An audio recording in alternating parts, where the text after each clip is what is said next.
masih baik ya, karena sekarang masih masa pandemi, maka kita harus selalu merasa. Sebelum memulai pelajaran, kita harus tahu dulu apa manfaat dari pembelajaran ini, yaitu kita mengetahui apakah jenis aktivitas berpengaruh terhadap frekuensi denyut jantung.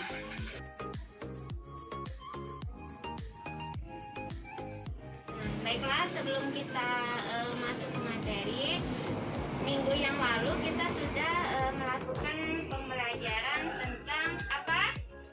Darah. Ya, masih ingat ya, ini apa?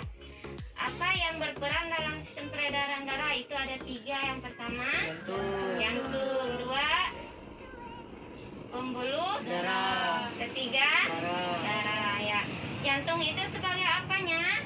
Pemompa darah. Iya, pemompa darah. Pembuluh darah sebagai pengalirnya. Kemudian yang dialirkan apa? Darah. Nah, sekarang sebelum kita masuk ke materi selanjutnya, Ibu mau nanya dulu. Kalian pernah merasa ketakutan atau cemas atau apa ya? Grogi pernah? Pernah. Bagaimana yang kalian rasakan ketika misalkan kalian apa namanya?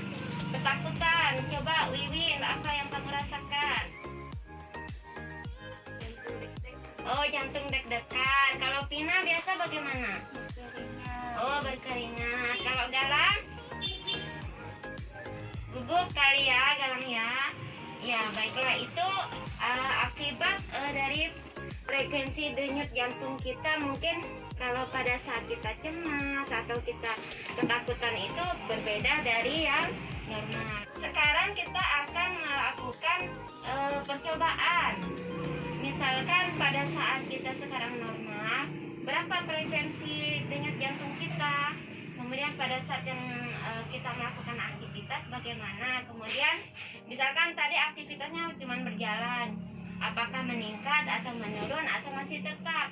Kemudian pada saat kita squat jam atau kita berlari, nah apakah frekuensi denyut jantung kita bertambah atau tidak? Nah, sebelum kita melakukan praktikum, kita harus tahu dulu bagaimana sih cara menghitung frekuensi denyut nadi, atau denyut jantung ya.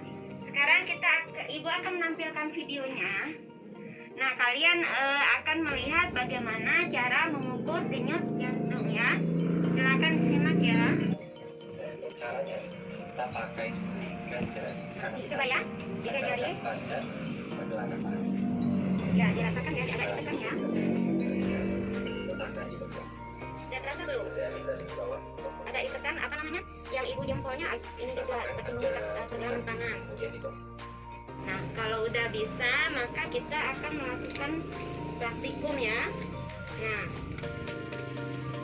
nanti yang menghitung mundur waktunya nanti ibu yang ngatur waktunya. Nanti berarti kalian menghitungnya serentak ya.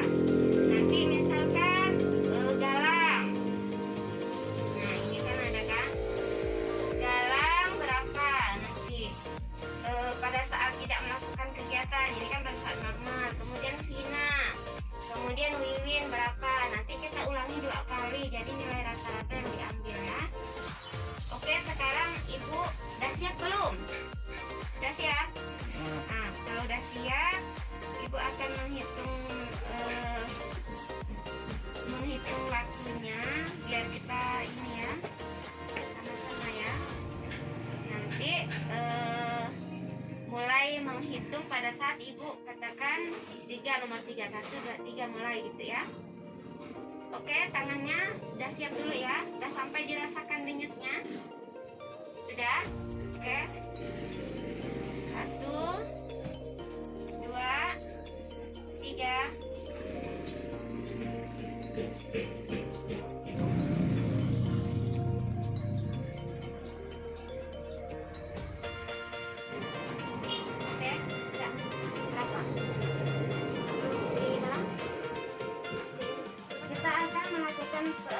Kegiatan yang kedua yaitu kita berjalan 20 langkah ya. Nanti akan kita hitung lagi berapa frekuensi denyut jantungnya. Ayo silakan dimulai. Ya, silakan hitung sendiri jalannya ya, berapa langkah, 20 sampai 20 langkah. Ya, silakan mulai.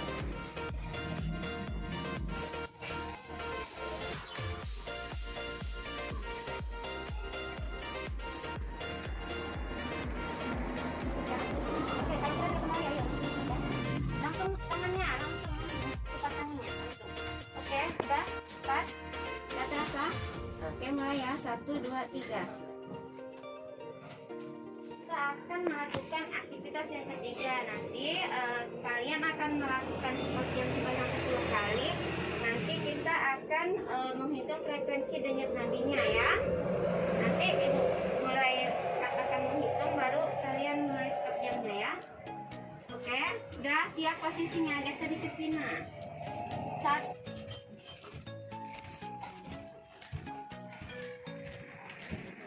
Oh, kan. Yuk, langsung tangannya langsung. Sudah, pas. 1, 2, 3. Oke, baik. Sekarang kan kalian sudah tahu ya berapa frekuensi denyut nadi masing-masing. Sekarang silahkan kalian pengolahan datanya, kalian cari rata-rata dari masing-masing siswa. Yuk, silahkan. Ayo, sama-sama ya.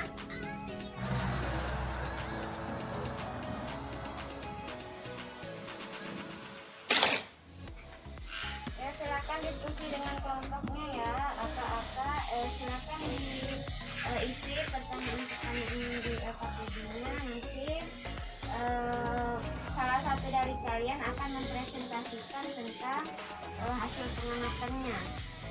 Oke, silakan presentasikan tentang hasil diskusi kalian. Ayo silakan, siapa yang mempresentasikannya? Ayo silakan presentasikan hasil diskusinya. Ayo. Kami akan mempresentasikan hasil kelompok kami. Ya. Pada saat tidak melakukan kegiatan, Galang 88, ya. Dina 90, Ya. Irin 94. Saat melakukan jalan 20 langkah, Galang 95, Dina 101, Irin 119. Ya, sekarang ibu tanya dulu, apakah meningkat waktu tadi kan tidak melakukan kegiatan, kemudian setelah melakukan kegiatan apakah meningkat frekuensinya? Ya, meningkat. Ya. Sekarang jawab pertanyaan yang di bawahnya. Apa jawaban kelompok kalian? Di antara peserta dalam kelompokmu, siapakah yang mempunyai frekuensi denyut jantung yang paling rendah dan paling tinggi? Mengapa demikian? Ya. Yang paling rendah adalah Galang, yang paling tinggi adalah Wiwin. Mungkin karena frekuensi denyut jantung dipengaruhi oleh jenis kelamin dan faktor-faktor yang lain. Ya. Pada saat tidak melakukan kegiatan frekuensi denyut jantung rendah, sedangkan setelah melakukan kegiatan frekuensi denyut jantung meningkat. Ketika kita melakukan aktivitas yang berat, maka frekuensi denyut jantung akan meningkat. Kesimpulannya apa sayang kalian? Kesimpulannya nomor 1, jenis aktivitas mempengaruhi frekuensi denyut jantung psikis. Ya. Terima kasih. Baik. Oke, yang pertanyaan yang pertama tadi gimana jawabannya? Punya kamu? Punya kalian? Ternyata frekuensi denyut jantung laki-laki lebih rendah daripada yang perempuan. Nah, berarti kesimpulannya pada laki-laki itu frekuensi denyut jantungnya bagaimana? Lebih rendah daripada bulannya. Ketika kita tidak melakukan aktivitas, maka frekuensi denyut jantungnya rendah atau normal. Ketika kita melakukan aktivitas, tadi contohnya kalian ketika kalian berjalan 20 langkah, maka frekuensi denyut jantungnya bagaimana? Meningkat. Aktivitas itu berpengaruh terhadap frekuensi denyut jantung. Nah, kemudian selain jenis aktivitas, apa faktor-faktor lain yang mempengaruhi frekuensi denyut jantung? Silakan. Faktor-faktor yang mempengaruhi frekuensi denyut jantung: 1. Usia, Ya, 2. jenis kelamin, ya, 3. keadaan kesehatan, ya. 4. riwayat kesehatan. Ketahui bahwa selain jenis aktivitas masih banyak lagi yang mempengaruhi frekuensi denyut jantung. Biasanya usia, kemudian jenis kelamin. Kalau misalkan tulis ininya ya, kuisnya ya, latihan. Yang pertama silakan tulis apa pengaruh jenis aktivitas terhadap frekuensi denyut jantung. Ya, silakan langsung dijawab. Kemudian yang kedua, apa faktor-faktor yang mempengaruhi frekuensi denyut jantung? Silakan dijawab. Baiklah, nanti silakan tugasnya silakan dikumpulkan. Nanti pertemuan selanjutnya kita akan membahas tentang kelainan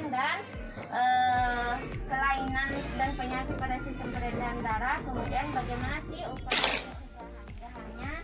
Baiklah, sudah paham semua ya pembelajaran hari ini. Ya, paham. Sekarang kita tutup pembelajarannya.